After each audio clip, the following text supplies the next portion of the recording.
बहू तो यहाँ रिश्तेदारों के बीच बैठकर हंसी ठिठोली कर रही है। तेरी ननद सुहासिनी की शादी है। अरे हमें तो फुर्सत ही नहीं मिल रही है और तू है कि समय खराब करती जा रही है। सास सबके बीच मानवी को आकर बोली, मम्मी जी मैं हंसी ठिठोली नहीं कर रही हूँ। वो तो मौसी जी ने मुझे चाय के लिए कहा था तो वही देने आई थी। आपको कुछ काम था तो बोलिए। मानवी ने जवाब दिया, हाँ मैं यह कह रही थी कि तू तैयार होकर ताला वगैरह लगाकर गार्डन आ जाना। मैं सुहासिनी के साथ पार्लर जा रही हूँ, वहीं से तैयार होकर गार्डन पहुँचूंगी। सास सुजाता जी ने मानवी से कहा, फिर अपने सभी रिश्तेदारों की तरफ देखकर कहा, तुम लोग भी फटाफट तैयार होकर गार्डन पहुँचो और टाइम से पहुँच जाना। पता है ना तुम्हारे जीजा जी को लेट होना पसंद नहीं है। वो भी बेवजह गुस्सा हो जाएंगे, फिर तुम्हारे साथ साथ मुझे और सुनाएंगे। अरे जीजी तुम कहाँ इस उम्र में बेटी के साथ पार्लर जा रही हो, बहू को जाने दो। ये भी तो तैयार होकर आएगी, आप तो यहीं तैयार हो जाना। ये जवान है, इसकी उम्र है पार्लर वार्लर जाने की, इसको जाने दो। मामी सास ने बीच में ही टोक दिया। सुनकर सुजाता जी मुँह बिगड़ाते हुए बोली, अरे इतनी भी उम्र नहीं हुई है मेरी बेटी की शादी है, पार्लर से तैयार होकर आऊंगी मैं। और रही बात बहू की तो जब इसके बच्चों की शादी होगी तो उसमें तैयार हो जाएगी। ये सुनकर मामी सास खिसियाते हुए बोली, अब जीजी तुमको क्या बोलूं, तुम तो जाओ पार्लर, वैसे भी तुम्हारी बहू सुंदर है। वो तो यहाँ भी तैयार हो जाएगी तो सुंदर ही लगेगी। चल रे बहू तू तो तैयार हो जा। अपनी भाभी की बात सुनकर सुजाता जी सुनकते हुए अपनी बेटी सुहासिनी को लेकर पार्लर रवाना हो गई। इधर घर की अन्य रिश्तेदार महिलाएं तैयार होकर सीधे गार्डन रवाना हो गई। इन्हीं सब में 2 घंटे लग गए। सबके रवाना होने के बाद मानवी तैयार होने अपने कमरे में आई। अभी कपड़े निकालने के लिए अलमारी खोली ही थी कि इतने में फोन बजने लगा। फोन उठाया तो देखा सासू माँ का फोन था। अरे बहू कितनी देर लगेगी तुझे वहाँ, यहाँ सब लोग पहुँच चुके हैं। बस मम्मी जी मैं भी तैयार होकर पहुँच रही हूँ। अरे अभी तक रवाना नहीं हुई तुम, कितना धीरे धीरे काम करती हो, और थोड़ा ढंग से तैयार होकर आना, हमारी भी इज्जत है समाज में, कहकर सुजाता जी ने फोन काट दिया। मानवी ने अपने कपड़े निकाले और उन्हें पहनकर तैयार हुई। गहनों के नाम पर बाजार से लाई हुई आर्टिफिशियल ज्वेलरी पहन ली। आखिर गहनों के नाम पर यही तो था उसके पास, क्योंकि शादी में जो ससुराल वालों ने गहने चढ़ाए थे, कहने को तो उसे गहनों से लाद दिया था, लेकिन वो तो सिर्फ दुनिया को दिखावटी थे। गहने उससे वापस लेकर रख लिए थे क्योंकि वो एक गरीब घर की लड़की थी। आजकल तो वैसे भी लड़कों के लिए लड़कियां मिलना मुश्किल हो रहा था। ऐसे में अगर कहीं कुछ कमी रह जाती तो लड़कों की वैसे ही शादी नहीं होती। ऊपर से सुजाता जी का बेटा मयंक तो एक एक्सीडेंट के बाद एक पैर से लंगड़ा कर चलता था। लंगड़ा कर क्या चलता था, पर पैरों में हल्की सी लचक आ गई थी, इसी कारण उसका रिश्ता नहीं हो पा रहा था।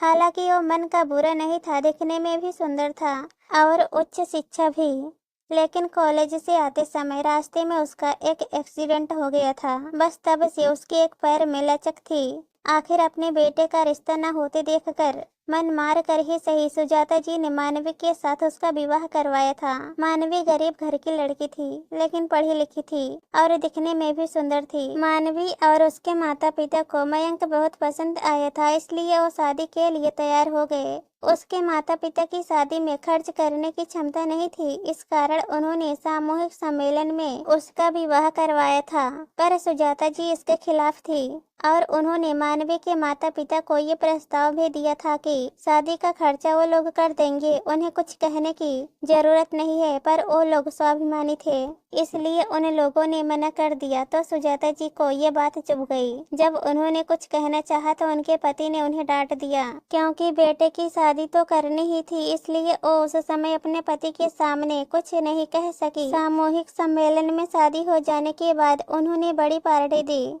तब उसे सोने के गहनों से लाद दिया गया था। जो भी मानवी को देखता तारीफ किए बिना नहीं रहता। हर कोई उसकी किस्मत पर रक्स खाने लगा था। लेकिन पार्टी हो जाने के बाद और रिश्तेदारों के जाने के बाद सुजाता जी ने सारे गहने लेकर अपने पास रख लिए और उसे सुनाते हुए बोली, तेरे पिता की भी औकात है सोने के गहने पहनाने की, जो यहाँ सोने के गहनों के सपने देख रही है। ये गहने मैं ही रखूंगी, इस पर तेरा कोई हक नहीं है। घर में ये बात सिर्फ मयंक को ही पता था। क्योंकि उसने मानवी से 1-2 बार गहने पहनने के लिए कहा था। तब मानवी को उसे बताना पड़ गया था, पर उसने पापा से कहने के लिए मना कर दिया था। खैर मानवी नकली गहने पहनकर तैयार हो गई। इतने में मयंक भी घर आ गया।